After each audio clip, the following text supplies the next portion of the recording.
Hello, welcome back base infra family. मैं अर्पित मिश्रा आपके बीच आया हूं कुछ नई जानकारी, कुछ नए इंफॉर्मेशन के साथ। आज हम डिस्कस करने वाले हैं जो हम लोग रीसेल करते हैं, रियल एस्टेट में जितने भी ट्रांजैक्शन रीसेल के होते हैं उसके प्रोसेस की जानकारी। क्योंकि कई बार क्या होता है, बायर या सेलर दोनों लोग अवेयर नहीं होते हैं प्रोसेस को लेके। बीच में जो भी एसोसिएटेड पर्सन होता है, अगर वो एक नॉलेजेबल या उस चीज को लेके अवेयर नहीं होता है तो काफी ज्यादा मिसकम्युनिकेशन और काफी ज्यादा डिस्टर्बेंस एक सेल को लेके होती है।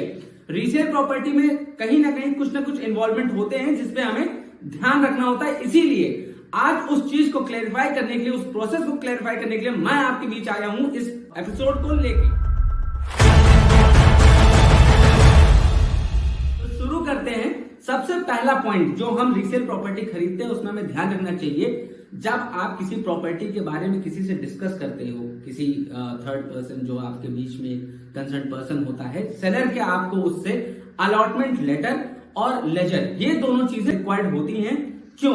अलॉटमेंट लेटर ये क्लैरिफाई करता है कि बिल्डर, जिस XYZ बिल्डर से आप वो प्रॉपर्टी परचेज करना चाह रहे थे, आपको फ्रेश में शायद ना मिल पाई हो या आपके प्रेफरेंसेस फ्रेश के अकॉर्डिंगली नहीं बैठ पाई हो, तो उस प्रॉपर्टी में आप रीसेल ले रहे हैं, तो उस बिल्डर से वो जो अलॉटेड मिलता है आपको allotment letter, builder buyer agreement भी उसे हम कहते हैं। कई केसेस में वो रजिस्ट्री के फॉर्म में भी होता है, जब अगर वो प्रॉपर्टी बिल्डर ने उसको रजिस्टर कर दी है तो इस चीज को क्रॉस वेरीफाई, अगर वो बिल्डर एंड पे है तो आप बिल्डर से करवा सकते हैं, अगर वो गवर्निंग अथॉरिटी पे है तो आप उससे करवा सकते हैं। तो अलॉटमेंट लेटर आपको सबसे पहले उसमें चाहिए होता है, जिसमें उस यूनिट की एक्चुअल कॉस्ट मेंशन होती है, उस यूनिट की स्पेसिफिकेशन मेंशन होती है, साथ ही साथ जो सेलर है आपका उसकी सारी डिटेल्स उस पर मेंशन होती है। अलॉन्ग विद दिस आपको एक चाहिए होता है लेजर। लेजर से फायदा ये होता है, ये बेसिकली बिल्डर का परफॉर्मा होता है, सब बिल्डर ये प्रोवाइड करते हैं, जिसमें वो आपको दिखाते हैं कि जितने ट्रांजैक्शंस हुए हैं वो कब कब हुए हैं, कितना अमाउंट बिल्डर को सेलर के एंड से मिल चुका है, कितना अमाउंट अभी ड्यू पेमेंट बचा हुआ है। ये सारी चीजें आपको उस लेजर में मिल जाती हैं। उसके साथ ही साथ आप एक चीज उसमें और देख सकते हो, जो होता है इंटरेस्ट का पार्ट। अगर कोई लेट फीस हुई है, लेट पेमेंट हुई है, उसके रेफरेंस में इंटरेस्ट लगता है जो शायद आपके अलॉटमेंट में मेंशन ना हो, बट लेजर उस चीज को क्लियरिटी देता है और वो आपको वो इंटरेस्ट वाला पार्ट भी क्लियरली आपको दिख जाएगा और आप समझ जाओगे कि आपको कितना अमाउंट उसमें देना है और कैसे कैसे देना है। इसके बाद जब हम बात करते हैं तो आप कुछ अमाउंट एक टोकन डालते हो सेलर के अकाउंट में, क्योंकि आपको पता होगा अलॉटमेंट और लेजर से कि आपका सेलर एक्चुअल में है कौन। अगर आप डायरेक्ट टच में हो वेल एंड गुड, नहीं हो तो जो भी कंसर्न पर्सन है तो एटलीस्ट आप ये अवेयर रहोगे कि जिसके खाते में आप पैसा डाल रहे हो वो सही है या नहीं। तो जब आप टोकन अमाउंट किसी में डालते हो तो उसके बाद आपके और सेलर के बीच में एक म्यूचुअल एग्रीमेंट होता है, जिसको हम कहते हैं agreement to sell. Agreement to sell का फायदा ये होता है कि आपको 30 से 45 दिन का टाइम पीरियड मिलता है, जिसमें आप और सेलर दोनों एग्री करते हैं कि इस टाइम ड्यूरेशन के बीच में ही आपको ये ट्रांजैक्शन रीसेल वाला करना है, जिसमें आप पूरा पैसा देंगे और सेलर अपने सारे राइट्स आपको हैंडओवर करेगा। साथ ही साथ इस एग्रीमेंट टू सेल के बिहाफ पे आपको लोनिंग प्रोसेस में भी आसानी मिल जाती है। आप किसी भी बैंक में जा सकते हैं तो जो एग्रीमेंट टू सेल की आपकी कॉस्ट होगी उसके बिहाफ पे आपको लोन, जो भी आप नेशनलाइज या प्राइवेट किसी बैंक के थ्रू जा रहे हो तो वो आपको लोन प्रोवाइड करता है उस एग्रीमेंट टू सेल के बिहाफ पे।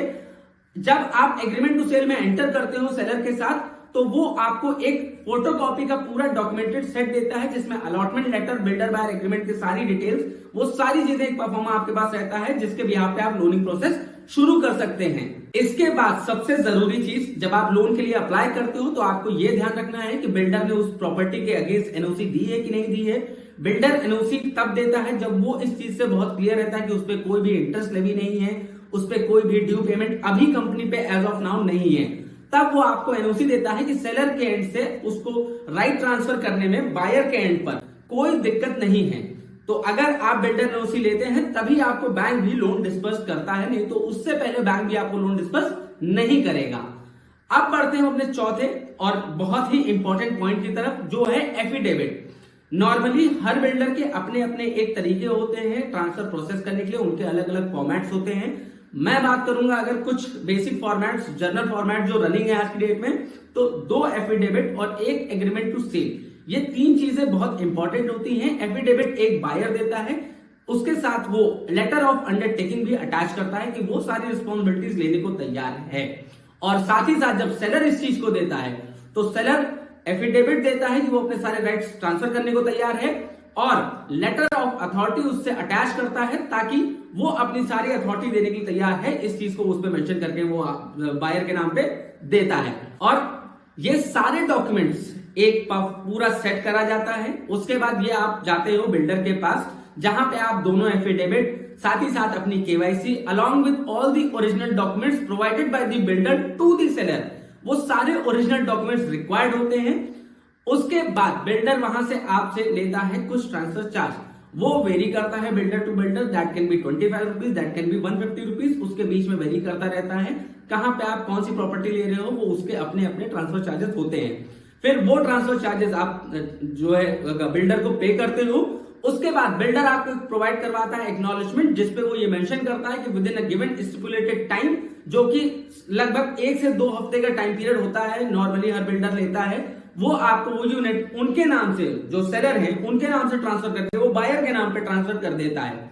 फिर उसके बाद वो एंडोस्ड जितने भी आपके डॉक्यूमेंट्स ओरिजिनल होते हैं वो एंडोस्ड होके आपके नाम पे आ जाते हैं और आप वहां से उसके एक्चुअल राइट ओनर हो जाते हैं। एंड इन सारे प्रोसेस और ट्रांजेक्शन के बीच में एक चीज जो सबसे ज्यादा जरूरी है आपको ध्यान में रखने की, हालांकि ये चीज सबको समझ में आती है जब आप किसी से बात करते हो, जब किसी के साथ बैठते हो इन पर्सन, जब आप किसी इतने ट्रांजैक्शन में घुसते हो, तो आप जब जिससे मिल रहे हो तो ये चीज आपको बहुत ध्यान रखनी है कि the concern person either the seller और the third person that is involve in between, उसकी जेन्युइनिटी।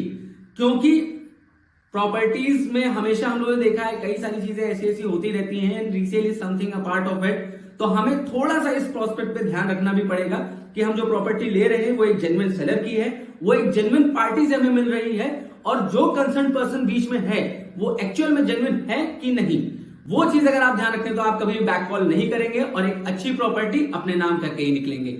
चलिए मिलते हैं कुछ नई जानकारी, कुछ नई इंफॉर्मेशन के साथ आपसे। Signing off, Arpit Mishra, base info solution. Property सही दिलाएंगे यही। आप हमें रीच आउट भी कर सकते हैं हमारे गिवन नंबर पे और 1-to-1 डिस्कशन के लिए हम और आप मिलके हम एक सही कंसल्टेंसी और एक सही गाइडेंस आपको प्रोवाइड कर सकते हैं। Thank you.